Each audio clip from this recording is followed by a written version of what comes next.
Good evening and welcome back to the Coach Mack Show. I'm Adam Bell for Charlton Sportsnet along with head coach Rich McWhorter of the Charlton County Indians. Coach, 28 years in count. You've had a good run. It's been a lot of fun. Sure have. It's really amazing. We're at this point. I can just remember back my first year here, and we've come a long way, and it's just had some amazing players, with some amazing coaches, and people supporting this program. But yeah, this is year 28, I guess, for us, and my 30th overall. It's been a lot of fun. I know I've been with you now for since 2011. This is our sixth year doing the show. You know, we appreciate you doing it with us year in and year out. I know everybody's excited. I know everybody's excited from this past Friday night, but let's go back to spring a little bit if you don't mind. We had the Camden scrimmage, and then you had some new faces, actually some old faces coming home on your coaching staff this year. Well, I felt like that we needed to change things this spring and have a scrimmage and have spring football, unlike the year before. The year before, without the kids looking forward to spring practice and looking forward to a spring game, I felt like it really hurt our winter workout program. But this year, with the winter workout program, they knew that at the end of the winter workouts, we were going to have spring practice and we were going to have a spring game with Camden County, and the kids were really excited about it, and I think the intensity in the winter workouts were a lot better than they were the year before, and I think that's a big key. This spring just felt great being out there after a long winter, some more football and getting the kids out there running around, and they're all a little bigger, a little stronger. And then with the spring game over at Camden County, and I felt like we played pretty well. We played with them and that sort of thing. That was exciting. And then I think it really fell into the summer workouts, and the summer workouts I thought also went well. Changed a few things up there. Didn't do many padded camps, because I felt like last year at times we were better during the padded camps than we were in the month of August. So I thought that we backed off on that to hopefully save a little bit more for the month of August, and I think that's helped somewhat. So really pleased to where we are now as far as our strength and our conditioning, and we got to continue to work at that, and we will, and hopefully moving on into the regular season in 2 weeks. Well, they were real good to us over in Camden. We did a joint webcast with them that day with Alan Rossi and the guys over there. We had a lot of fun. Me and Alan were picking on each other that whole time. I kept telling him about that touch rule. I said, Alan, I think we would have beat y'all, man. Yeah, that was an exciting night for all of us. It was a great crowd. A lot of people between us and Camden know each other. A lot of those people have worked together and so forth at the base over there. So there's a lot of familiarity with one another, so that was a good time. Hopefully we can do it again this year. Coach, moving on, we got your coaching staff. We've got some new faces and an old face that came back. Coach Woods. Yeah, Coach Woods, Coach Norris Woods, of course, he played for me back, I guess it would have been in the season of 99, 2000. He was a starter on the team back in the 1999 state championship season. And this last year, he took an opportunity in Atlanta and moved up there, and him and his family, his wife and his son, and realized once he got there, everything was going good. He was doing real well with it, but he realized where his heart was back in Folkestone with Charlton County football, and of course his parents and Crystal, his wife's parents are here, and they really felt like this was their home, not Atlanta. So we were great. It was great to get Coach Woods back, and we got him back over at the high school teaching, and that's really been big. We lost Joe Stetzer, who I thought Joe Stetzer did a great job, not only on the field, but also with wrestling. He did a great job with wrestling, but he was also a Spanish teacher, and you know how hard it is to get great Spanish teachers, and so it was great to have him as long as we did, but it was too bad to lose him. So, I think other than that, our staff is intact. we'd like to try to maybe get another junior high assistant coach for next year, and maybe even one more varsity coach. I think we have a spot open. Maybe look for somebody more with the wide receiver running backs for next year also. That's the new coaching staff, or the coaching staff with Coach Woods back. Good to have him back. It is. And I see his energy over there on the sidelines Friday night. It's inspiring. I know the kids love that. He relates to the kids real well too, I think. Well, he's, like him and Coach Pender and Coach Murray, those guys all played for me. And, so they're one of them. They understand what Charlton County football was and is and should be and that sort of thing. And they also know how I am, and which works out good. And they also know that they, especially Coach Pender and Coach Woods, being younger guys, they bring a little bit more energy to it, which is really good. And I really appreciate the job those guys are doing, and it's great to have your former. It's like working with your kids. It's great to have them around and working with you and that sort of thing. So they do a great job. I couldn't ask for anything better. Coach, we're going to take a quick break, but when we come back, we're going to have a new feature that I'm excited about.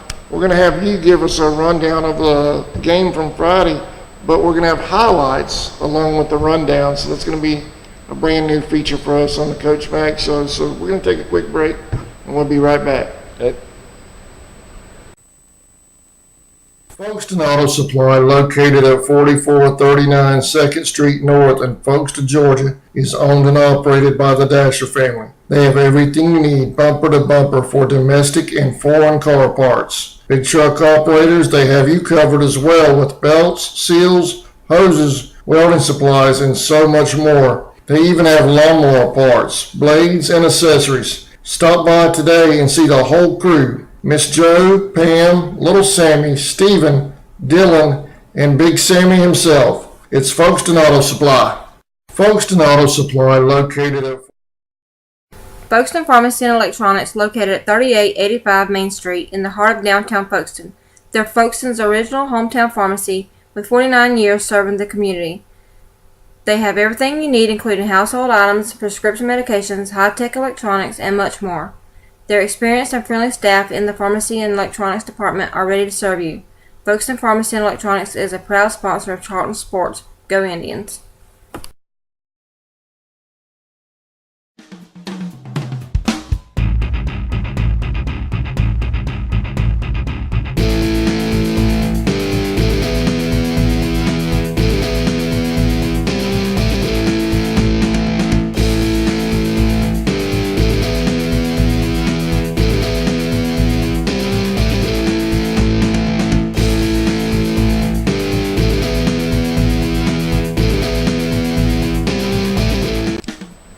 All right, welcome back to the Coach Mac Show with our brand new feature this week. We're going to take a look back at the Pierce County scrimmage. Going to run through some highlights, Coach, and let you talk about it. Okay. And what I'll do is I'll just leave it looping, and then when you decide to move on to the next highlight, just give me the signal, and I'll pop the next up there. This first one will be the 48-yard. Well, I had it at 48 yards passing catch from Bell to Eric Daniels. Okay.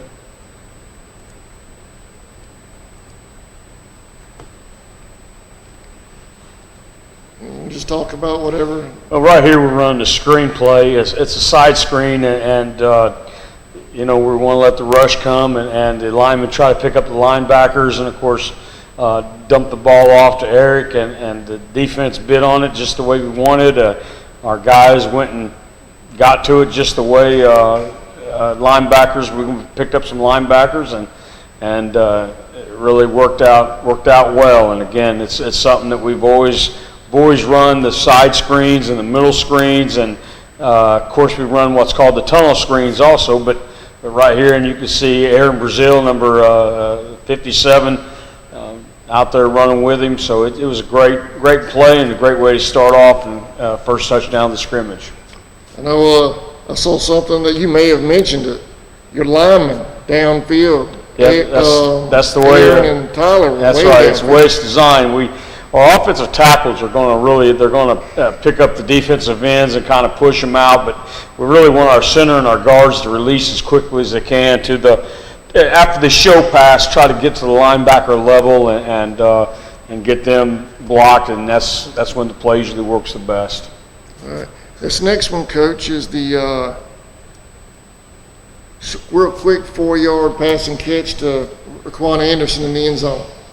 Yeah, this is a play action pass. We're going to fake the zone to the right with the running back AJ and Eric Daniels taking the zone to the right, and then it's a quick out to the left, and it's a good goal line play for us. We've got several different goal line plays where they're quick outs, and right there you can see Snowden, who's running the corner off, and we're just going underneath it with the motion guy. But again, we have all kinds of different goal line passes like this, just underneath routes and so forth, and play action stuff, and the line does a really good job selling the play action, stepping with the play action, and it's a good throw by AJ and a great catch by Raquan, and then their second touchdown of the game. We're going to hit the next one, Coach. An incredible catch on the sideline right in front of you, I believe. Raquan gets a 20-yarder, and he one-foots it right on the sideline. It's an awesome catch right here. It's coming up right here.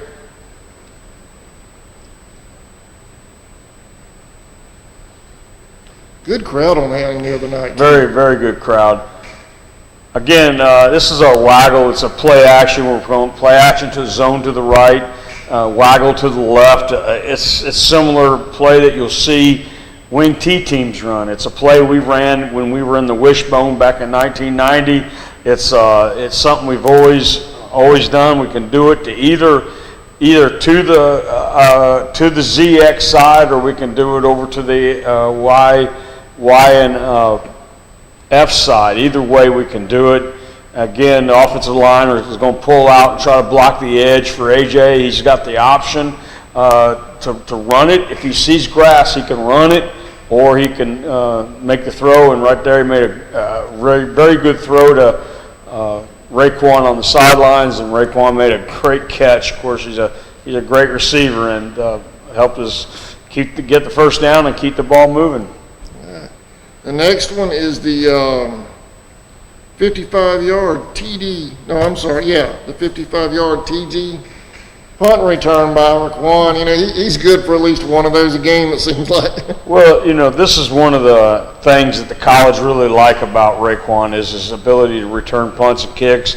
I think, Raquan's been offered by Florida, Purdue, University of South Florida, and even a few Maryland, I believe, and just about anybody who takes a look at him is going to offer him. But Raquan is a preseason and was season All-State return guy last year. He's preseason return guy this year, and he's got great ability, great vision.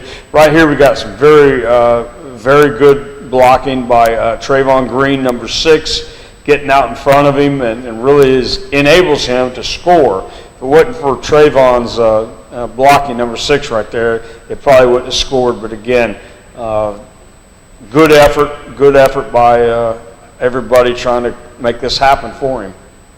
All right. This next one is another 55-yarder, so this time it's a passing catch to Brantley Sloan. That's right. In our passing game, the quarterback has a lot of options. I think that's a defensive clip right here. There we go. There we go.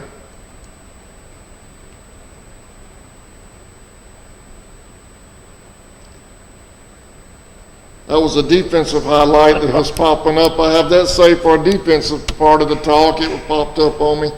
Here's the passing catch.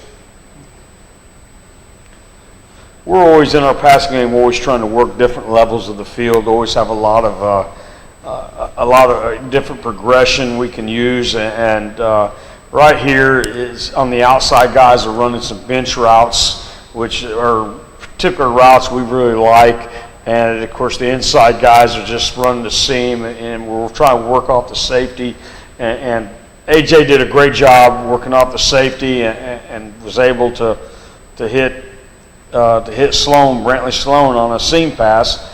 And again, that ball could have went to the outside in the flats. It could have went there. I think we even had maybe a shallow route coming across that it could have went there. I can't see it in that clip for sure, but of course there's a lot of options our quarterback has.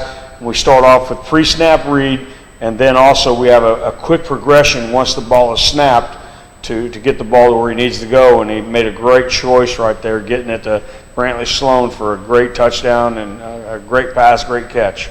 He's got a great set of hands too. He does. Brantley, somebody hit him, he'll hold him. You know, whenever the Sloan family moved back to Folkestone, whenever his dad was put here with his job, we knew Bryant was going to play. We knew Bryant would be a great player, but Brantley, you know, they just kind of assumed he didn't want to play football. And I had a little talk with him a couple years ago, and I tell you what, I am glad he's playing, and I think he's really glad he's playing. I think he's enjoying it, and he does a great job in the weight room. He's got a perfect 4.0 GPA, perfect student. He's the lead actor in our one-act plays. I know he's in our quartet. He sings. Extremely talented kid and fantastic young man. Sherry Sloan, his mother, and Roger, his father, have done a great job raising those boys. And I tell you, he does a lot of really good things for us. Each one of those didn't count for a score, huh? Yeah, each one of those replays. Save some of those for later on in the season. This next one is Raquan. AJ hooking up with Raquan out here in the flat. Raquan streaking down the sideline. This is going to be what we call an RPO, run pass option. It's a run play. That's not the play that was called. That's a built-in option for us. The play that was called is zone right, and you can see the offensive line's blocking zone right. And what we'll do is run pass option is for the quarterback to either go with the run play, which most time we do, or if he sees that we think we can get a pass off, we'll go ahead and do it. And again, nobody really knows. In most of our running game, just about actually all of our running game, I guess I'd say, we have an RPO built in where we have run pass option where we have a run play called, and it could turn to a pass play. And it doesn't necessarily have to be the bubble. It could be a slant. It could be a hot route on blitzing, which there was a couple times in the game we hit the running backs over the middle. When the inside linebackers would blitz, we just replace the blitz, replace the pressure, and drop it on him. And so there's a lot of things we can do in our passing game, which this is one of them. Of course, Raquan's a great player, but we can also do it to any of we have RPOs built into any of our other three receivers in our four receiver set. Let's see. Here's one I had before we come to our defense. I have one of the B team with Nelson getting his first touchdown pass and some live action. This part of this part of the scrimmage is probably the most fun for the coaches, and it's when we get to empty the bench and get all the kids on the field, and you know, these kids have been running scout team for us, and it's really just a great opportunity to get all of them out there. He threw it to Trayvon Green. Trayvon's one of our starting corners, but he's further on the depth chart when it comes to receivers, so we wanted to get him some opportunities out there. And of course, Connor Nelson, who's really been getting better and better all the time, great kid. He's an outstanding baseball player, and he's going to be an outstanding football player, and that's what excites me. He's a multi-sport player, and I even think he plays some basketball, if I'm not mistaken. I'm not sure. But it's great to have those kind of kids in our school that not only that play more than one sport. That excites me. Are you through with that? I'm sorry. But I was really happy he got it, and I know he was excited. And for coaches, it's real exciting to put those guys in the game and let them have fun. And And I know we'll have a B-team game coming up, I believe, a week from this Thursday, right here, and you'll get to see all these guys play there. Go back and hit the defense now. I'm sorry about that, mean to cut you off No, on that's that okay. last one. It's okay. On the defensive highlights, I have, let's see, highlight number 97. This is a nice open field tackle by Travis Ray over there on the sideline. Travis Ray was our leading tackler in the game with 5.5 tackles at inside linebacker. Travis started last year as a sophomore at inside linebacker. This year he's starting alongside Shawn Bolden, an inside linebacker, and we expect those guys to be our leading tacklers each and every game. Defensively, as a group, I think statistically they did a great job. But right here, Travis really hustles and he sees full speed, makes a great tackle on the sideline. That's what the linebackers need to do from the inside. They need to play sideline to sideline. We always tell those guys, you got to be the most versatile player. You're kind of part D lineman stuffing the run, part DB and defending the pass, and you've got to have enough range to play from sideline to sideline. And that was a really, really good play by Travis Ray right there. Here it is one more time. Yep. Then we have a highlight number 98. Eric Daniels puts a lick on a Pierce County receiver in the backfield. Big time hit by Eric. I think this was an ill-advised throw to this kid right here. Eric was out there in the flats where he's supposed to be. He has really from where he's at to the flats. When we're in zone coverage, we're in man coverage. Of course, he's locked on to the second receiver. Right here, we're in zone and swung out, and he's right where he needs to be and makes a great play. Great play on it. Eric had 4.5 tackles in 3 quarters. He's a senior. We expect a lot more. We expect a lot out of him his senior year. He's been starting since his freshman year, and we expect an awful lot out of him.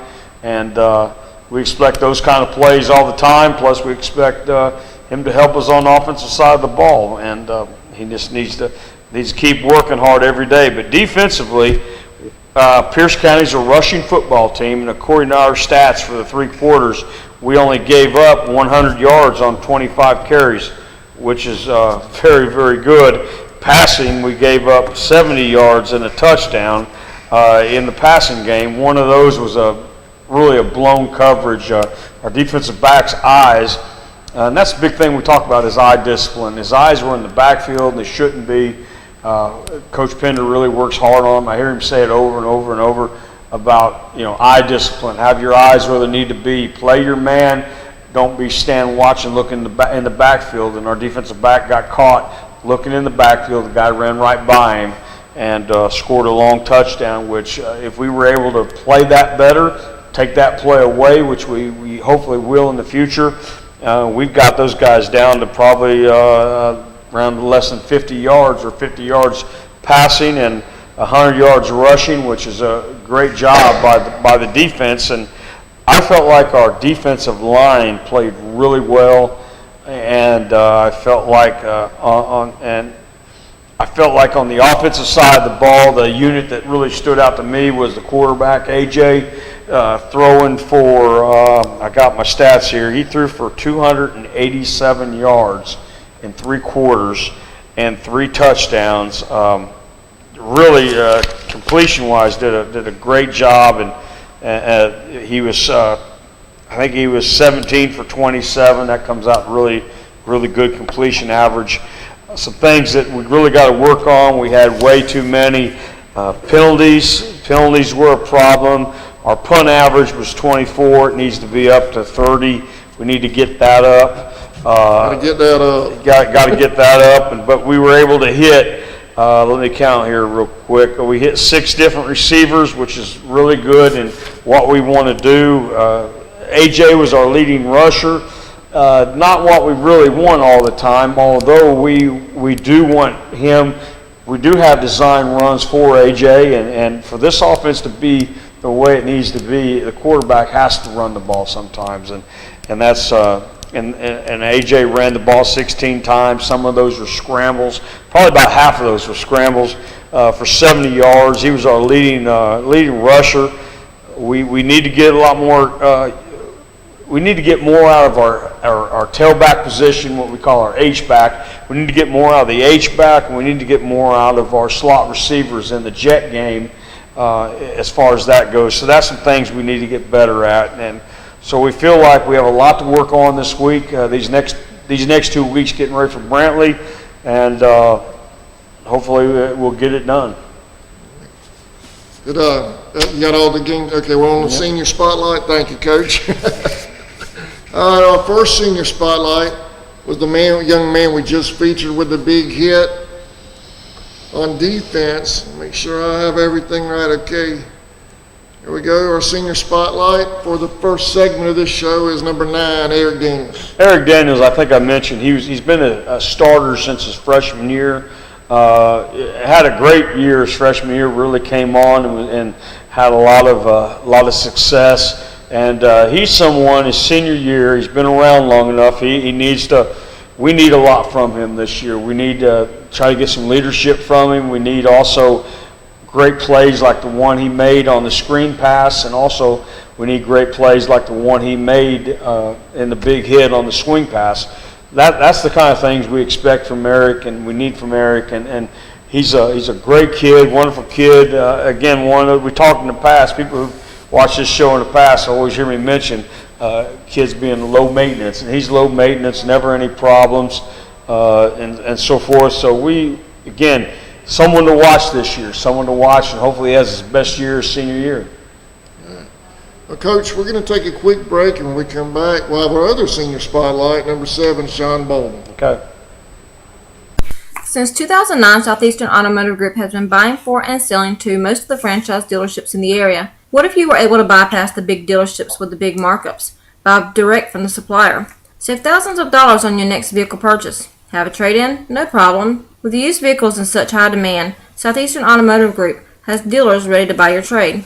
If Southeastern Automotive Group doesn't have the perfect vehicle for you, using their vehicle locator program, they will have it shipped in without any hassle or haggling you hate. With over hundreds of thousands of cars available at auctions across the nation, your next vehicle purchase is just a click away.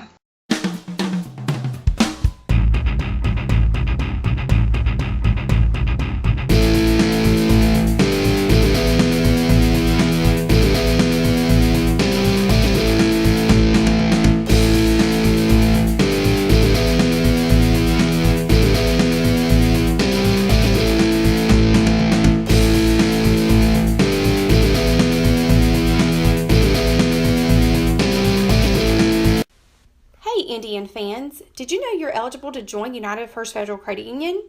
We are your hometown financial institution offering services such as online banking, mobile deposit, free checking, and much more. And if you're in the market to purchase a vehicle, our auto loan rates start as low as 2.49%. We are conveniently located at 3773 2nd Street in Folkestone. Rates and terms subject to conditions, federally insured by NCUA and an equal housing lender. Welcome back to the Coach Mack Show for our third segment actually, but second segment with the senior spotlight. Number 7, Shawn Bolden. Shawn Bolden's been with the program since his junior high days, I think, and then I know since his freshman year all the way through, and he's worked really hard to like most players, they really got to develop and find that position that fits them. And I know that Shawn has done a lot of really good things for us at the B team level, made a lot of exciting plays, and has helped us win some B team football games. But since Shawn's senior year, he's worked himself to a starting linebacker spot, one of our team leaders, someone who, again, we're going to be counting on, but he's also, if you saw at the end of the scrimmage, we had him on offense playing tight end flex tight end, and he does a pretty good job there. He's got good hands, and someone we may be using more on offense also. But Shawn is our starting linebacker, and working hard to maintain that and to get better each and every day, and hopefully here soon, both those guys with Travis Ray and Shawn Bolden in the middle, that's going to be a real strength of our defense, and that's what we expect it to be with the experience that those guys have. But again, Shawn is great part of our team, and really appreciate the work and the job that he does each and every day. All right, congratulations to Eric and Shawn. They're our senior spotlights for our open week. So congratulations to those two young men. I realize it's an open week, but we have Brantley coming up in 2 weeks on the 25th. Get my game plug in there, Coach. On the 25th at 7:30, correct? Yep, 7:30 on the 25th at Brantley County. I know you've got a big weekend planned this weekend. We have a golf tournament. Yeah, that's been a tradition for many years. Robert Bryant and his wife Courtney Bryant have done a great job every year and have helped organize this. That's something they've taken on and done a great job. We wouldn't have it without Robert and Courtney and the golf course out there at Folkestone Golf Course. And it looks like it's going to be another sellout this year. I think we might have one spot open, we think. But other than that, it's going to be, I think that'll be filled. I think we have somebody waiting on that. And I think it's going to be another sellout. It's going to be another good fundraiser. And usually the weather holds. We have it start 9 o'clock in the morning, finish it just after lunch. And then we always get the evening showers. But I think it's going to be a great turnout again. And if anybody wants to play, call out there. And we may still, like I said, may have a slot open, but not sure. But that's always been a great turnout, and we appreciate all the help on that. Are you going to get out there and hit any, Coach? No, I'll tell you what.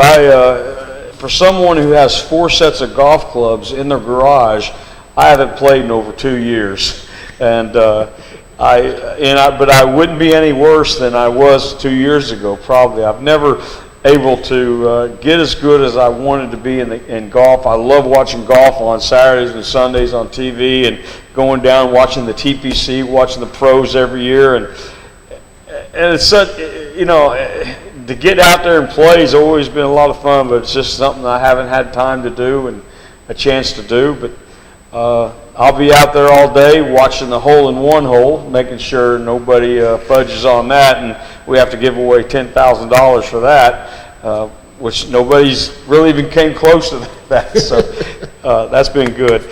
But again, it's been a good day, and appreciate people like Coca-Cola who donate drinks. And I'll tell you another person that really helps out, Jack Thomas, one of my former coaches for many years, who lives in Waycross. He does a great job of getting out to some vendors, getting door prizes. And again, I think this year he's got a bunch of good door prizes for the golfers, and it's going to be another good day for us. I know this past weekend we had the Braves over in Camden at a jamboree. I was at my grandson's birthday party, so I missed a game, Coach. But how did they do over there? I think, the jamboree, the way it works is a lot of teams over there at Camden. They actually got 2 games going on at the same time, and each end of the field going opposite directions. And so they get a lot of play in. According to Larry Carter, who's our head junior high football coach, Larry said they started off a little slow and maybe didn't go as good as he hoped, but then he said they really picked it up, and by the end of the day, they were really playing some pretty good football. He has some high expectations for this group. He thinks this group is going to be the best junior high we've maybe had in a few years, which I'm hoping that's the case. Hopefully get some talent up from that level, and it's going to be good to see them. I know they start off soon on August the 15th. August 15th, they go over to St. Mary's and play. I'm not sure if that's at St. Mary's Middle or if that will actually play at the high school. I'm not sure. We'll get word out on exactly the location of that. But again, that's a pretty fun group to watch. I know he has a couple good young quarterbacks and has some guys playing some good defense. I know Coach Murray has looked at the offensive line down there, and he said he thinks they have a pretty good offensive line. Brian Lloyd, who's been with us now for a couple years, Brian Lloyd's one of my former players. He was a starting offensive lineman on the 1999 state championship team. After he graduated, he went the military route, got his teaching degree that way, and he's back with us teaching, I believe, at the elementary school. He coaches the offensive line, and he's doing a great job, and I really think that's going to pay off down the road his development of those young offensive linemen. Really appreciate the job Brian has done. B-team football will be here on the 24th, which will be the day before we play Brantley. We'll have a B-team game here against Ware County, so hopefully we'll have a big crowd out here for that. And I believe the Maidens softball team is getting ready to start their home schedule coming up soon, so hopefully we'll get some people over there and support them, because I know they got a great group also with the softball girls. All right. And the maidens are they're on the road this week. I believe they go to Eccles this week. Then they come back. Is that what you? Yeah, and really hope we have some big crowds over there watching the Maidens, some big crowds, over here watching our B team travel to Brantley, and hopefully we'll have a big crowd at Brantley, because I know that's a great rivalry game. That's a little bit what we talked about with the Camden game, to where a lot of people know each other. There's a lot of families and that know each other really well, and hopefully we'll have a great crowd up in Nahunta in 2 weeks. All right. Coach, as usual, we've got the, are you doing softball? Good. We got, you know how I am. Locker still going on. We just hit the golf tournament. Anything else happening? Like I said, we just finished our scorecard. Our players, we have fewer players than we had last year, so we didn't quite make as much money as we did last year, but our players, per player, sold more this year than they ever have. So I'm really proud of our players, the job that they did. Tyler Chesser, of course, he was our top seller. He does a great job, just like his brother, keeping the tradition going there, selling those scorecards. But everyone did a great job this year. I think we averaged almost 22 cards per player, which is by far the most we've ever done. Now, Bill Gordon, the man who runs the company, who we do the scorecards with, he said 22 cards per player is the most he's ever had any other school, and he works with 63 other schools in southeast Georgia and northeast Florida, and he says that's the most he's ever had a team do per kid is 22, and that's what we got. So I was really proud of the job our kids did to put money in the quarterback club. Again, these locker plaques that's a fundraiser that'll never stop, to be honest with you. It's a great opportunity for people to put up a memorial or just in honor of one of their former student athletes, former students, or just really anybody in the locker room, and they'll be up forever. And hopefully we can get some pictures of that maybe on this one day, and people can take a look at some of them. Well, let's see. I think that'll close us out. Did we need to hit on? I know. Did you hear about talking about the maidens with softball? Samantha Baxter hit one out of the park last week against Turner, and then Thursday, Savannah Pollock knocked one out of the park over there against Lanier County. Well, last year the maidens made a run in the playoffs, the best run they've ever made, I think, in their history of fast pitch softball. And this year's team, I'll tell you, I think it's going to be an exciting team to watch, another good team. Coach Baxter, of course, there's no better softball, baseball coach I've ever seen than Coach Mike Baxter, and he's going to have them ready to play, and they're exciting to watch. I'm a football guy, but there's other sports I enjoy watching. Actually, I enjoy just about all of them. Girls softball, fast pitch is an exciting, quick game. And my daughter played it and was fortunate enough to play for Coach Baxter. And it's still a lot of fun to go over there and watch the maidens play, and they do a great job. I know a lot of those girls, too, they're simultaneously doing two sports. I know several of them are maiden softballers and cheerleaders for the football team. That's right, and then of course you'll see them do other sports throughout the year, golf and so forth, and just like in football, some of our top students at our high schools, top boy students, are on the football team, which we're proud of those guys. We talked about Brantley Sloan being a 4.0 student. You want to see some of the top academic top students in our school as far as the girls. You don't have to look any further than the maiden softball team. So I think a lot of times you'll see your best athletes turn around and be some of your best students in the school, and we're really proud of those kids. Coach, I thank you for joining us this week. I figured we'd hit the Brantley game, get a dive into that next week just prior to the game. Brantley it will be at home next Friday versus McIntosh, so I know a lot of people from Folkestone will probably go up there and get an early look and take a look at Brantley County and what we're going to face in 2 weeks from now. So if anybody wants to look at some football, there might be other football going on around the area. I know Brantley will be hosting McIntosh 7:30 at Nahana next Friday. All right. Appreciate it, Coach. We'll see you next week or over the weekend at the golf tournament. Yep. I would try it, Coach, but right now I don't know. But anyway, thank you for watching the Coach Mack Show. We'll see y'all next week. Golfers, Folkestone Country Club this Saturday, tee off 9 o'clock. 8 o'clock. 8 o'clock. So everybody have a great week. Go Indians. We'll see you this Saturday.